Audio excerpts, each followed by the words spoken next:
YouTube, what's going on? It's your boy Yella giving you guys an update on this new Note 9 in 2020. So if you didn't watch my other video, be sure to check that out.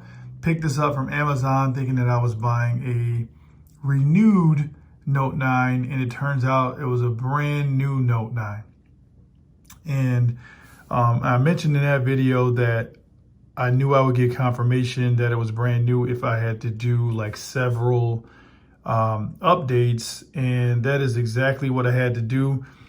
I even took some pictures of the different updates. As you can see, that one's from December of 2018. And then there's September 2019, October. So I had to go through all of these different updates, and I don't think I captured all of them, but this is just an example of a few of them that I had to do leading all the way up to basically 2020. Here we are in October. So for $370, they sent me a brand new Note 9. Now, the question is, can you get away with purchasing a brand new Note 9 in 2020? So we will keep in mind that this phone was released in 2018, but this phone was so far ahead of its time that, to me, and this is just my opinion, and you can let me know your opinion in the comments below, but this phone is still relevant, and absolutely it will do you just fine in 2020. And I could argue that technology from a candy bar style point of view has gone backwards since 2020. So let's just break it down a little bit. Build quality, excellent on this phone. You got your IP rating, wireless charging. Fingerprint sensor on the back for me is huge. I am not a fan of that on-screen fingerprint sensor where it's hit or miss to get it just right, and that came on the Note 10, Note 10 Plus, obviously the Note 20, and Note 20 Ultra. But the placement, the fingerprint on the back, and I know they improved it from the Note 8, where it was like up near the camera. When they moved it here, I think that was the sweet spot. And a lot of phones still do that. The Pixels do that. I think having a physical fingerprint scanner is the way to go. But I mean, you could also argue against it. But that's just my opinion. Headphone jack was on this phone, which is like non-existent anymore, but a lot of people still love it. I like to have it there, even though I use a lot of Bluetooth devices, so it's not make or break for me. I wish this one would have still had the IR blaster like the old Note 4, but it doesn't. Cameras are pretty good on this device. You just got the two. I know a lot of people like the new ultra wide. It comes in handy, but I could definitely get by with these two cameras. They are pretty decent. Low light photography is decent if you have the patience. You guys know I have my little dog Gizmo, so he doesn't seem to stay still when I take him out late at night.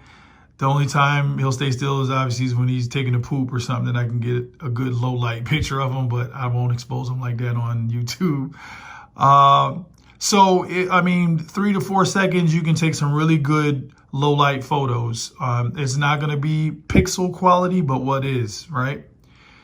How about the S Pen? S Pen, I know the newer Note has the better latency or whatnot, but the S Pen is the S Pen. You still get the full suite of whatever you need. You can add things like apps like Pentastic, like I have here, to give you a nostalgic look of the wheel. You do have the Bluetooth piece of it, the Bluetooth S Pen. I keep getting tons of notifications now. Bluetooth S Pen. It doesn't have like all the air gestures that the newer Notes have, but I mean, be honest, you guys can tell me below, do you really use that? I didn't use that on the Note 20 Ultra, but I do use this little Bluetooth button here to take pictures. That's probably the best case scenario for me. But with all that said, decent speakers. This was the first Note with stereo speakers. They are decent. They are not as good as the Note 20 Ultra. But battery life to me is better on this phone than it is on the newer Notes. If you go and pull up the specs, I always go to, I want to say it's Phone Arena to get the specs on the phones. The battery rating is higher for the Note 9 than it is on the Note 20 Ultra. I want to say the rating for this one is like 97 and it's 89 for the Note 20 Ultra. So, and just from experience, I can tell you that this battery tends to sip a little better than the Note 20 Ultra. Now, you could argue that the 120 hertz screen is what drains the battery, but I mean, 120 hertz is nice. Like I said, I'm used to it on the iPad, but is it really necessary on the phone? Like, how often do you see it? You'll scroll through things. Maybe you'll see it like on Instagram when you're scrolling or when you're scrolling through your phone menu. But outside of that, I mean, it doesn't really enhance the experience that much. Once you get used to using a certain few apps, you just kind of forget if it's a 60 hertz or 120 hertz at that point. But that's my opinion. So I guess that brings the question, what is it that this phone doesn't do for you that the newer one would? Right? Like I said, I only spent $370 for this phone, brand new. Not saying that you'll get the same experience, because if you order it renewed, you're probably going to get it renewed. You won't get like this nice box and everything the way the phone came brand new.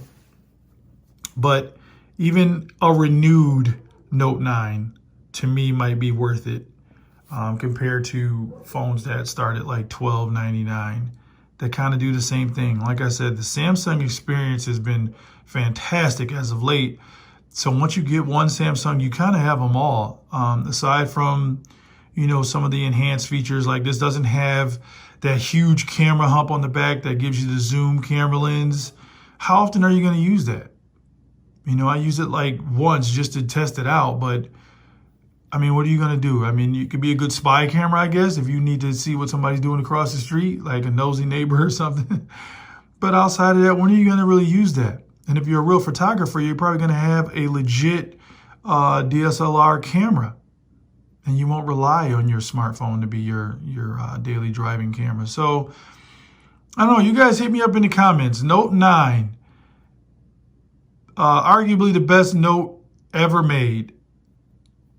Nice and slim compared to the newest Note 20 Ultra. Not as heavy.